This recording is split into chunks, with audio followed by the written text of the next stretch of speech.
કે અલનીનો ભારતનું ચોમાસું વેર વિખેર કરી નાખશે અને 10 એવા રાજ્યો હશે કે જ્યાં સૌથી વધારે અસર થશે ને એમાં 3 જે રાજ્યોના નામ હતા એમાં ગુજરાત એક હતું। જો અલનીનો છે એની આ જ ખાસિયત છે કે એક બહુ જ સારો વરસાદનો રાઉન્ડ આવે પછી વરસાદ અચાનક ગાયબ થઈ જાય, ફરી પાછો ઘણા દિવસો સુધી સૂકું ભટ્ટ પડ્યું હોય ને અચાનક બહુ સારો વરસાદનો રાઉન્ડ આવે।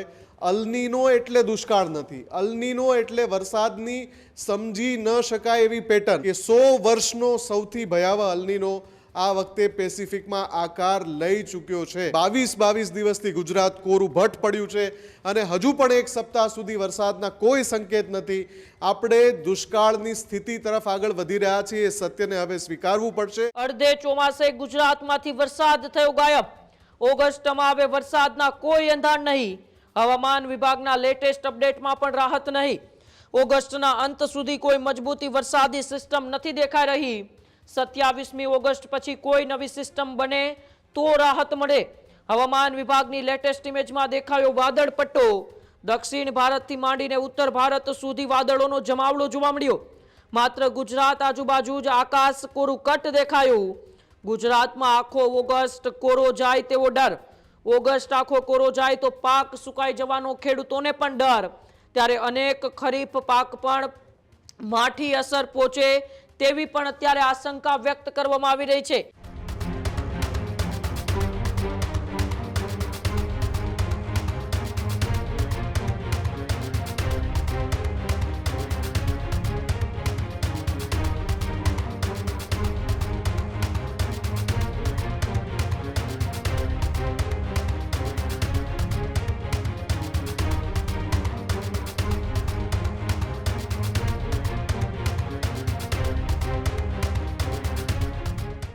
ત્યારે ચોમાસું છે તે ઓગસ્ટની અંદર ક્યાંક ગાયબ થઈ ગયું હોય તેવી પરિસ્થિતિ ગુજરાતની અંદર ઊભી થઈ છે।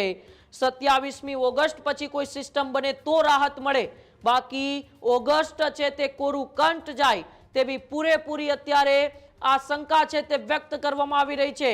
ત્યારે ચોમાસાને લઈને આ ફરી એક વખત મોટા સમાચાર ગુજરાત વાસીઓ માટે છે। મુફદ્દલ મારી સાથે જોડાયેલા છે। મુફદ્દલ, છેલ્લા 22 દિવસથી ગુજરાતની અંદર વરસાદ નથી પડ્યો અને હજુ પણ ઓગસ્ટના બાકી રહેલા દિવસો કોરા જાય તેવી પૂરેપૂરી અત્યારે સંભાવના દેખાઈ રહી છે। અત્યારે જે લેટેસ્ટ અપડેટ આવી રહ્યું છે એ અપડેટ એવું છે કે આખો ઓગસ્ટ મહિનો ગુજરાતમાં કોરો જાય અને જે ડર આપણે મે મહિનાથી વ્યક્ત કરી રહ્યા હતા કે અલનીનો ગમે ત્યારે ગુજરાતને બહુ ખરાબ રીતે નડી જશે।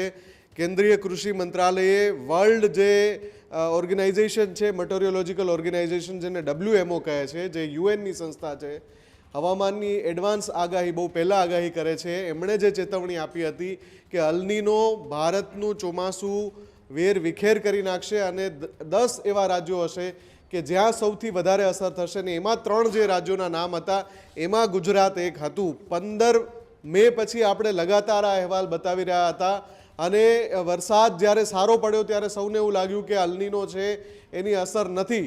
જો અલનીનો છે એની આ જ ખાસિયત છે કે એક બહુ જ સારો વરસાદનો રાઉન્ડ આવે પછી વરસાદ અચાનક ગાયબ થઈ જાય, ફરી પાછો ઘણા દિવસો સુધી સૂકું ભટ્ટ પડ્યું હોય ને અચાનક બહુ સારો વરસાદનો રાઉન્ડ આવે। અલનીનો એટલે દુષ્કાળ નથી, અલનીનો એટલે વરસાદની સમજી ન શકાય એવી પેટર્ન અને એ જ અત્યારે એનો જ સામનો ગુજરાત કરી રહ્યું છે। અને જે હમણાં જે લેટેસ્ટ 24 કલાક પહેલાં જે એક અપડેટ આવ્યું છે એ એવું અપડેટ છે કે 100 વર્ષનો સૌથી ભયાવહ અલનીનો આ વખતે પેસિફિકમાં આકાર લઈ ચૂક્યો છે। હવે આપણે સૌએ સ્વીકારવું પડશે કે અલનીનોની અસર આપણે ભોગવી રહ્યા છીએ, અલનીનોના કારણે આપણે સૌ હેરાન પરેશાન થઈ રહ્યા છીએ। ઓગસ્ટ આખો કોરો જાય એવું એટલા માટે હું કહી રહ્યો છું કે હવામાન વિભાગે જે લેટેસ્ટ અપડેટ આપ્યું છે, હવે એક સપ્તાહ બચ્યો છે ખાલી ઓગસ્ટ મહિનાનો અને અંતિમ સપ્તાહમાં પણ કોઈ સારા વરસાદની આશા નથી। વરસાદ પડશે પણ જેમ આપણે છેલ્લા 15 દિવસથી કહી રહ્યા છીએ કે સામાન્ય વરસાદ, હળવો વરસાદ, ઝાપટું, મધ્યમ ક્રમનો વરસાદ, પણ ભારેથી અતિ ભારે વરસાદની કોઈ સંભાવના નથી છેક ઓગસ્ટ મહિનો પૂરો થઈ જાય ત્યાં સુધી। આજે જે લેટેસ્ટ સેટેલાઇટ ઇમેજ રિલીઝ કરી છે, જે પણ આપણે દર્શકોને બતાવી રહ્યા છીએ, હવામાન વિભાગે આ જે તસવીર રિલીઝ કરી છે એને ધ્યાનથી જુઓ। દક્ષિણ ભારતથી માંડીને છેક નોર્થ ઇસ્ટના રાજ્યો સુધી વાદળોનો એક મજબૂત જમાવડો દેખાય છે, એક આખો વાદળોનો પટ્ટો દેખાય છે। પણ જેવું તમે પશ્ચિમ ભારત તરફ નજર કરો કે જે આ ગુજરાત પણ છે, ત્યાં તમને આકાશ કોરું કટ દેખાય છે. એટલે કે ગુજરાત તરફ કોઈ પણ એવી સિસ્ટમ નથી કે જ્યાં સારો વરસાદ 24, 48 કે 72 કલાક સુધી આવે. બંગાળની ખાડીમાંથી લગાતાર ડિપ્રેશન સર્જાય છે. આની પહેલાં પણ આપણે 2 અહેવાલ બતાવ્યા હતા કે બંગાળની ખાડીમાં ડિપ્રેશન સર્જાયું, પછી અહેવાલ આવ્યો કે એક સાથે 2 ડિપ્રેશન સર્જાવ્યા. ગઈકાલે 24 કલાક પહેલાં એવો અહેવાલ આવ્યો કે લો પ્રેશર સર્જાયું, પણ એ બધું ગુજરાત સુધી પહોંચે એ પહેલાં વરસી જાય છે. બંગાળની ખાડીથી એની સફર શરૂ થાય, ગુજરાત સુધી પહોંચે એ પહેલાં એ વિખેરાઈ જાય છે આખી સિસ્ટમ. એટલે કે ન અરબ સાગરથી આપણને રાહતના કોઈ સમાચાર મળી રહ્યા છે, ન બંગાળની ખાડીથી રાહતના સમાચાર મળી રહ્યા છે. હકીકત એ છે કે 22 દિવસથી ગુજરાત કોરું ભટ્ટ પડ્યું છે અને હજુ પણ એક સપ્તાહ સુધી વરસાદના કોઈ સંકેત નથી. આપણે દુષ્કાળની સ્થિતિ તરફ આગળ વધી રહ્યા છીએ, એ સત્યને હવે સ્વીકારવું પડશે. ખેડૂતોનો મહામૂલો પાક સુકાઈ જાય એવી પરિસ્થિતિ છે.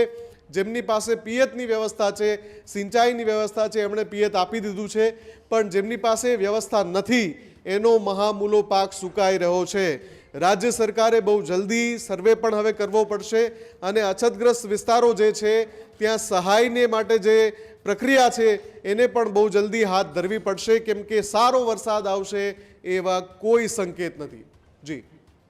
જી બિલકુલ, આભાર અમારી સાથે જોડાવા બદલ અને માહિતી બદલ. ખેડૂત ભાઈઓ છે ખેતરમાં ડ્રોન ઉડાવતા હોય છે ત્યારે આપણે એક પ્રશ્ન સતાવતો હોય છે કે જે આપણે અત્યાર સુધી જીપીએસ ટેકનોલોજી વાળા ડ્રોન વાપર્યા છે, જેથી કરીને મોબાઈલ ટાવર છે અથવા તો હાઈ ટેન્શન લાઈન પસાર થતી હોય, કોઈ વૃક્ષો હોય, ત્યારે જે જીપીએસ ટેકનોલોજી વાળા ડ્રોન છે એમાં ટકરાય અને ટ્રેસ થાય છે.